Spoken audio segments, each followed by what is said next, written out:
Hello guys, രാവിലെ നല്ല ചൂട് നെയ് റോസ്റ്റ് ഉണ്ടാക്കാനൊരു കൊതി.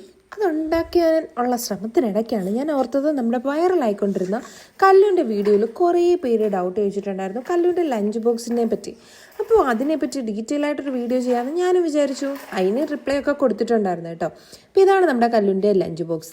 ഇത് കണ്ടോ, ഇതിൽ നമ്മൾ പോർഷൻ ഇങ്ങനെ ചോറും കൂട്ടാനും ഒക്കെ വിളമ്പുന്ന ഈ ഒരു പോർഷൻ നമുക്ക് റീപ്ലേസ് ചെയ്യാൻ പറ്റും.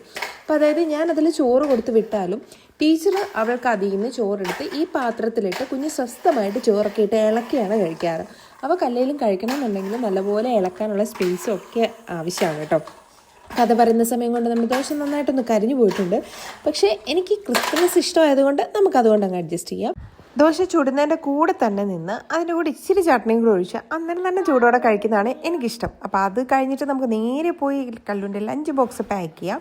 ലഞ്ച് ബോക്സിനായിട്ട് ഇന്ന് ചോറിൻ്റെ കൂടെ നമ്മൾ കൊടുത്തു വിടുന്നത് ഉരുളക്കിഴങ്ങും ബീറ്റ്റൂട്ടും ചേർത്തിട്ടുള്ളൊരു മെഴുക്കുവരട്ടിയാണ്. ഇതൊന്നും അവൾ കഴിക്കാറില്ല, അവൾക്ക് ഒട്ടും ഇഷ്ടമല്ല കൂട്ടാനൊന്നും. എന്നിട്ട് ഞാൻ വയ്ക്കുകയാണ്. മുട്ട വേറെ ഒരു ഫോമിലും ഇഷ്ടമല്ലാത്തത് കൊണ്ടാണ് മുട്ട ഇങ്ങനെ പുഴുങ്ങിയിട്ട് വെക്കുന്നത്. അതും മഞ്ഞക്കരു മാത്രമേ അവൾ കഴിക്കത്തുള്ളൂ. ചമ്മന്തിയും അച്ചാറും ഒക്കെ കൂട്ടി ഒരു ചെറിയ ഊണ് റെഡിയാക്കി. പിന്നെ ഇതുപോലെ സ്പൂൺ വെച്ച് കൊടുക്കുന്നുണ്ട്, നമ്മളിപ്പോൾ പാത്രത്തിലോട്ട് ചോറ് മാറ്റാനൊക്കെയുള്ള എളുപ്പത്തിനായിട്ട് കേട്ടോ. അപ്പോൾ ഇത്രയൊക്കെ ഉള്ളൂ ഇന്നത്തെ ലഞ്ച് ബോക്സ് വീഡിയോ. ടാറ്റാ.